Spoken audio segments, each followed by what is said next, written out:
बिस्मिल्लाहिर्रहमानिर्रहीम। अस्सलाम वालेकुम नाज़रीन, मैं हूं आतिफ ज़मीर कियानी और आप देख रहे हैं मेरा यूट्यूब चैनल AK न्यूज़। सबसे पहले तो नाज़रीन आपसे दरख्वास्त करता हूं कि अगर आप चाहें तो AK न्यूज़ को सब्सक्राइब करें, क्योंकि मैं चाहता हूं कि मैं जो भी अपडेट इस अपने चैनल पे डालूं वो बर वक्त आप तक पहुंच सके। नाज़रीन इकराम, पाकिस्तान के अंदर कोरोना ने शिद्दत पकड़ ली है और इस वक्त मुल्क में रजिस्टर्ड मरीज़ों की जो तादाद है वो 1,32,000 से मुतजाविज़ है। पिछले 24 घंटों के दौरान 6,472 नए पॉजिटिव केस रिपोर्ट हुए हैं। 88 लोग लुकमाए अजल बने हैं और पाकिस्तान के अंदर कोरोना की वजह से जो टोटल अमवात हुई हैं वो 2,551 का फिगर आ रहा है। ये वो हैं जो रजिस्टर्ड हैं, जो गवर्नमेंट के हॉस्पिटल में थे। अब एक बात देखने में आ रही है कि महकमा सेहत पे हर गुज़रते लम्हे के साथ अवाम का एतमाद जो है वो दगरगूं है। अवाम महकमा सेहत वो किसी भी सूबे का हो, उस पे एतमाद करने को तैयार नहीं है। और एक ही बात है कि जो शख्स भी हॉस्पिटल गया वापस आने के चांसेस कम हैं। तो लोग क्या कर रहे हैं कि लोग गवर्नमेंट को इन्फॉर्म भी नहीं कर रहे और अपने घरों में वो चाहे वो देसी इलाज करवा रहे हों, चाहे वो पैनाडॉल खा रहे हों, तो वो अपना इलाज अपने घरों में ही कर रहे हैं, जिसकी वजह से गवर्नमेंट के पास एग्जैक्ट फिगर नहीं है। लेकिन इसके बावजूद ये जो फिगर है 1,32,000, ये वो फिगर है जो रजिस्टर्ड हो चुका है। जो मरीज़ अपने अपने घरों में हैं और गवर्नमेंट को नहीं बता रहे, उनकी तादाद इससे कई ज़्यादा है। आज देखते हैं कि ये जो बात चल रही है कि जो अस्पताल गया वो वापस नहीं आएगा, असल इसका काज क्या है, रूट वो कौन सी जगह है जहाँ पे जाके ये जो है आप ये कह सकते हैं कि बात तकवीयत पकड़ रही है कि नहीं यार, हॉस्पिटल में जो भी जाता है बचने के चांसेस कम होते हैं। नाज़रीन इकराम, इसकी एक ही वजह है। मैं बिल्कुल इस बयानिए के साथ नहीं हूं कि हॉस्पिटल जानबूझ के मार रहे हैं, टीके लगा रहे हैं, जहर लगा रहे हैं। मैं बिल्कुल इस बयानिए के साथ मुत्तफिक नहीं हूं। मैं डिनाइल हूं, इसके अगेंस्ट हूं।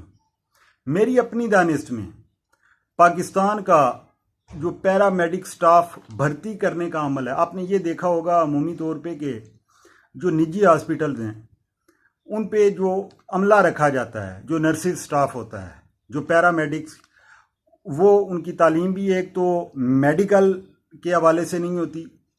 गरीब लोग होते हैं तो वो इस पेशे को ज्वाइन कर लेते हैं। जब वो इस पेशे को ज्वाइन करते हैं तो उनके सामने सीखने का अमल उनके सीनियर्स होते हैं, और जिन्होंने बाकायदा कोई कोर्सेज नहीं किए होते कि आपने पब्लिक को डील कैसे करना है, आपने पेशेंट डीलिंग कैसे करनी है, वो भी अपने सीनियर्स के साथ उसी हॉस्पिटल में सीखते हैं। तो उसके बाद जब 2-4 साल का अरसा उनके पास एक्सपीरियंस आ जाता है तो वो देखते हैं कि गवर्नमेंट ने इश्तिहार दिया है कि हमने जॉब फलां जगह पे आई हैं, तो वो अपनी जो है दरख्वास्त सबमिट करते हैं। अब उनके पास चूंकि तजर्बा होता है तो वो सिलेक्शन हो जाती है। उसके बाद गवर्नमेंट अपनी तरफ से ये कोशिश ज़रूर करती है कि उनको कम अज़ कम नर्सिस के कोर्स करवाए जाएं या उनके मुतलका शोबे के हवाले से उनको कोर्सेज करवाए जाएं।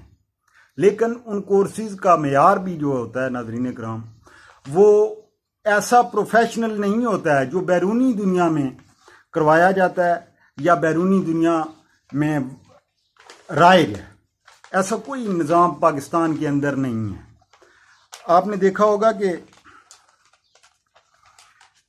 यही लोग जब मुख्तलिफ हॉस्पिटल में डिप्लॉयमेंट इनकी होती है, चाहे वो पैरामेडिक्स के हों, चाहे वो किसी भी शोबे से हों, नर्सिस स्टाफ हो, तो उनको चूंकि एक आदत पड़ चुकी होती है पिछले 4-5 साल से, तो उन्होंने जो गवर्नमेंट उनको रूल रेगुलेशन या उनको कोर्सेज करवाए होते हैं तो वो उसको फॉलो नहीं कर पाते।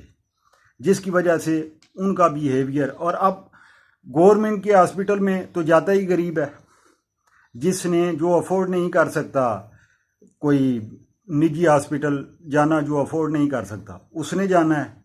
अब आगे से ये इनकम्पिटेंस अमला होता है, जिसकी वजह से ये जो जितनी भी परेशानियां हैं, ये जो बातें निकल के आ रही हैं कि जो भी अस्पताल में गया वो मारा जाएगा, तो मैं कम से कम इस लिहाज से, एक तो ये वजह है, दूसरी ये है कि आप ये देखें कि पूरे मुल्क के अंदर पैरामेडिक्स, नर्सिस स्टाफ, डॉक्टर्स इस कोरोना की वजह से इफेक्ट हो चुके हैं। अब जो बाकी बचते हैं उनको भी एक डर लगा रहता है, तो इस वजह से भी वो मरीज के पास ज़्यादा उस जोश व खरोश के साथ जो रिक्वायरमेंट है उस वजह से वो नहीं जाते हैं। और जब वो अपनी तरफ से 100% नहीं कर सकते, वो बिल्कुल फ्रंट लाइन पे हैं। बहुत बड़ा किरदार है पाकिस्तान को कोरोना से निजात दिलाने में, इन डॉक्टर्स का, इन पैरामेडिक्स का, इन नर्सिस का, इसमें कोई शक नहीं है। लेकिन वो जान है तो जहान है। तो नाज़रीन इकराम, एक तो ये वजह है। दूसरी जो सबसे बढ़ के जो वजह सामने आती है कि हमारा जो मरीज़ होता है, जो आम आवाम होती है, वो घर में पहले टोटके तो करता रहता है, घर में अपनी तरफ से वो कोशिश करता रहता है, जैसे वो बुखार के हवाले से ट्रीट किया जाता है, जैसे आम वबाएँ घरों में जो होती हैं, नज़ला ज़ुकाम, इस तरह ट्रीट किया जाता है, वो ऐसे करता है। तो होता क्या है कि जब वो आखिरी स्टेज पे जाता है तो उसको उठा के हॉस्पिटल ले जाते हैं। हॉस्पिटल में जब वो जाएगा तो अब हॉस्पिटल पहले ही अंडर प्रेशर हैं, वो इतने ज़्यादा मरीज़ हैं वहाँ पे कि उनके लिए डीलिंग मसला बन जाती है। तो वो मरीज़ को बतरीके एहसन डील नहीं कर पाते, जिसकी वजह से आखिर में उसकी मौत वाक़ई हो जाती है और लवाहिकीन अपनी वीडियो सोशल मीडिया पे डालना शुरू हो जाती है। इसके साथ ही एक दूसरा अमल ये भी है कि लिबार्ट्रीज पे चूंकि प्रेशर है आवाम का, आज हद ज़्यादा केसेस आ रहे हैं, तो वो जल्दी में सब काम कर रहे होते हैं। अब जल्दी में जब आप कोई भी काम करेंगे तो उसमें कम अज़ कम कोई ना कोई लकूना आने के चांसेस होते हैं। मरीज़ फौत हो गया, इन्होंने दे दी, उसको रिपोर्ट दे दी, अब वो रिपोर्ट जो है वो नेगेटिव आ गई। अब उन लवाहिकीन के पास वो एक मैटर है जो उन्होंने दिखाना है दुनिया को। सोशल मीडिया बेहतरीन टूल है उनके पास, तो वो वहाँ पे जाके अपने दिल की भड़ास भी निकालते हैं, डॉक्टर्स के अगेंस्ट, मुल्क की तमाम सेहत के इदारों के अगेंस्ट और गवर्नमेंट के अगेंस्ट। तो वो अपना जो उबाल है वो सोशल मीडिया पे आके निकालना शुरू कर देते हैं। अब ये बात वायरल हो जाती है। तो ये एक जो मेरी वजह मुझे समझ आ रही है वो ये है। अब नाज़रीन इकराम आ जाते हैं दूसरा, प्राइवेट हॉस्पिटल पे। प्राइवेट हॉस्पिटल में एक वेंटिलेटर 50,000 रुपये का लाहौर में लग रहा है और इस्लामाबाद में ये तकरीबन 1 लाख का। अब एक कोरोना का पेशेंट जब वो रिकवर होके घर आता है तो वो 10 से 14 लाख तक अपना जो सरमाया है, जो पैसा है, वो खर्च कर चुका होता है। तो एक बात जो ये की जा रही है कि कोरोना कई लोगों के, कई लेबॉर्ट्रीज के, कई हॉस्पिटल्स का एक बाकायदा कमाने का एक टूल बन चुका है। तो नाज़रीन इकराम, ये बात इतनी गलत भी नहीं। दुआओं में याद रखिएगा। अल्लाह हाफिज़।